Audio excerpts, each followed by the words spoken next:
વડોદરા શહેરમાં ગાયકવાડ શાસન સમયથી જ નાગરવાડા હકીમ સાહેબના વાડા વિસ્તારમાં આરૂઢ કરાતા તાજિયા તળાવમાં નહીં પરંતુ શહેરના પૌરાણિક બહુચરાજી મંદિર ખાતે પૂજારી દ્વારા ઠંડા કરાયા પછી દફન કરવાની અનોખી પરંપરા ચાલી રહી છે, જે અંતર્ગત આજે સવારે હકીમ સાહેબના વાડા વિસ્તારના તાજિયા બહુચરાજી મંદિર ખાતે આવી પહોંચ્યા બાદ મંદિરના પૂજારી અમરીશ કુમારે તાજિયાનું શ્રીફળ વધારી સ્વાગત કરવા ઉપરાંત તાજિયા ઠંડા કરવાની પરંપરા નિભાવી હતી। કોમી એકતાના પ્રતીકરૂપ આ પરંપરાએ હિન્દુ મુસ્લિમ સમુદાયને સદભાવનાનો સંદેશો આપ્યો હતો। વડોદરા શહેરમાં નાગરવાડા વિસ્તારમાં આવેલ હકીમ સાહેબના વાડામાં ગાયકવાડ શાસન સમયથી જ મોહરમ નિમિત્તે કલાત્મક તાજિયા આરૂઢ કરવામાં આવે છે।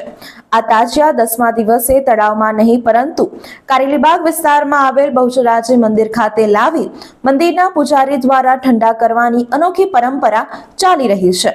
ગાયકવાડ શાસન સમયથી જ ચાલી આવતી પરંપરા અંતર્ગત આજે હકીમ સાહેબના વાડા વિસ્તારના તાજિયાનું બહુચરાજી મંદિર ખાતે આવી પહોંચ્યા હતા, જ્યાં પૂજારી અમરીશ કુમારે તાજિયાનું ભાવપૂર્વક સ્વાગત કર્યું હતું। ત્યારબાદ મંત્રોચ્ચાર સાથે તાજિયા પર પાણીનો છંટકાવ કરવા બાદ તાજિયાને આગળ પાણીની ધાર કરી તાજિયાને ઠંડો કરી શ્રીફળ પણ વધેર્યું હતું। તાજિયાને ઠંડો કરાયા બાદ ટેમ્પોમાં આજવા રોડ કરબલાના મેદાનમાં લઈ જવામાં આવ્યા હતા, જ્યાં પરંપરા અને વિધિ મુજબ તાજિયાને દફન કરવામાં આવશે।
हर दिल पे होगी मौला तेरी बादशाही, हर दिल पे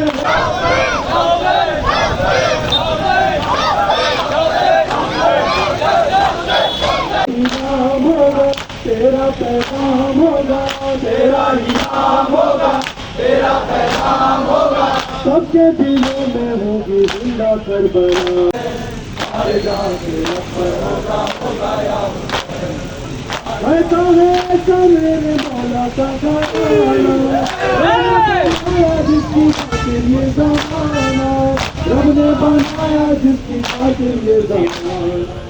सैयद सुल्तान का घर कुल्ले ईमान का घर, सैयद सुल्तान का घर कुल्ले ईमान। हुसैन होगा जब बेदार ये ज़माना या हुसैन, होगा जब बेदार ये ज़माना या हुसैन, सारे जाके पर होगा जब आपका घराना या हुसैन, समझेंगे जब आपका घराना या हुसैन, सारे जाके पर होगा। आज हम लोग जहाँ के ऊपर खड़े हैं, ये तकरीबन 600 साल पुराना ये मंदिर, और यहाँ के ऊपर हम इमाम हुसैन का जुलूस लेकर 10वीं का यहाँ के ऊपर ये बड़ौदा के लोग, ये आवाम लेकर आई है। ये मुसलमानों का और ख़ास कर एक बहुत ही अजीम मुसलमानों का क्या पूरी दुनिया का एक बहुत बड़ा इवेंट है करबला का, और यहाँ के ऊपर हर फ़िरका हर मज़हब, और यही वजह है कि हमारे इस मंदिर के और तमाम जो पुजारी लोग हैं उन्होंने आके इस तादिये को ठंडा किया है। और इस मुल्क में अगर आप देखिए हुसैन मज़लूम का पैगाम, मुझे याद है कि मैं बंगाल में था और उस बंगाल में मैंने देखा है कि हिंदू औरतें बाकायदा आज की तारीख में बहुत से ऐसी फैमिलियां हैं जो ब्राह्मण फैमिली हैं, वो बाकायदा अपने बच्चों को अगर छोटे हैं तो अपने बच्चों को पानी नहीं पिलाती हैं, अपने बच्चों को दूध नहीं पिलाती हैं, और हमने पूछा कि क्यों? कहा जब तक हुसैन का ताज़िया और हुसैन का नहीं गुजर जाएगा और वो ठंडा नहीं होगा, उस वक्त तक हम अपने बच्चों को दूध नहीं दें। क्यों? इसलिए कि करबला में हुसैन का बच्चा प्यासा था। और ये पूरा मामला, प्यास न मज़हब देखती है, न दीन देखती है, न किसी आदमी और विशेष वर्ग को देखती है, बल्कि प्यास हिंदू को भी लगती है, मुसलमानों को भी लगती है। ये जुलूस हम इसलिए निकालते हैं ताकि पता चले कि करबला में एक यजीद जो रावण के रूप में आया था, और हुसैन अगर देखा जाए तो जिस तरह से हमारे यहाँ हिंदुओं में राम शांति के प्रतीक हैं और रावण अशांति का प्रतीक है, वैसे ही हुसैन अलैहिस्सलाम हर मज़हब के लिए शांति का प्रतीक है। और हुसैन वाला, आज़ादारी करने वाला कभी भी आपको आतंकवादियों की भीड़ में नहीं दिखेगा, हमेशा वो शांति फैलाता दिखेगा, हमेशा अमन फैलाता दिखेगा। और इसीलिए शायद मुझे याद है कि इसीलिए, अगर इस बात को मैं आप तक पहुंचा दूं, इसीलिए महात्मा गांधी ने जब इस देश में अंग्रेज़ों के ख़िलाफ़ उन्होंने आंदोलन किया, तो उस आंदोलन में उन्होंने करबला की इस हिस्ट्री को पढ़ के कहा कि अगर मैं इस देश में आंदोलन ला सकता हूं तो मुझे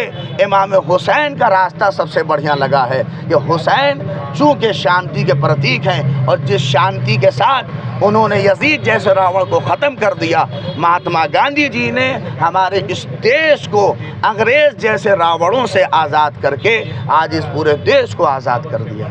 અલીબાગ સ્થિત આવેલ સુપ્રસિદ્ધ અને પૌરાણિક શ્રી બહુચરાજી મંદિરના પૂજારી બિરાન રમેશચંદ્ર તમામને જણાવું છું કે આજે મહોરમનું પર્વ હોવાથી પ્રતિવાર્ષિકની જેમ નાગાણવાડા સ્થિત હકીમ સાહેબનો જે ઇમામવાળો છે ત્યાં આગળ આ તાજિયા બેસાડવામાં આવે છે અને પ્રતિવાર્ષિકની જેમ મહોરમના દિવસે આ તાજિયાને બહુચરાજી મંદિર ખાતે લાવવામાં આવે છે। ત્યારબાદ બહુચરાજી મંદિરના પૂજારી દ્વારા આ તાજિયા પર પંચદ્રવ્યોનો છંટકાવ કરી આ તાજિયાને ઠંડા કરવામાં આવે છે। ત્યારબાદ આજવા રોડ સ્થિત ગુલિસ્તાન એપાર્ટમેન્ટ છે એની પાછળ આ તાજિયાને દફનાવવામાં આવે છે। આ પ્રણાલી આશરે 250 વર્ષથી ચાલુ છે અને હાલમાં પણ બહુચરાજી મંદિરના ગાદીપતિની 11મી પેઢી આ પ્રણાલી પ્રમાણે મુજબ કાર્યરત કરી રહી છે। કદાચ વડોદરા કાં તો વિશ્વના કાં તો સમગ્ર ગુજરાતના આ એકમાત્ર એવા તાજિયા હશે કે જેનું વિસર્જન મંદિરના પૂજારી દ્વારા કરવામાં આવે છે। ત્યારબાદ આ તાજિયાને દફનાવવામાં આવે છે। આ તાજિયાની મુખ્ય વિશેષતા આ છે। વડોદરાના સમાચાર જુઓ તથા આપણી ચેનલને સબસ્ક્રાઇબ કરો અથવા સંપર્ક કરો।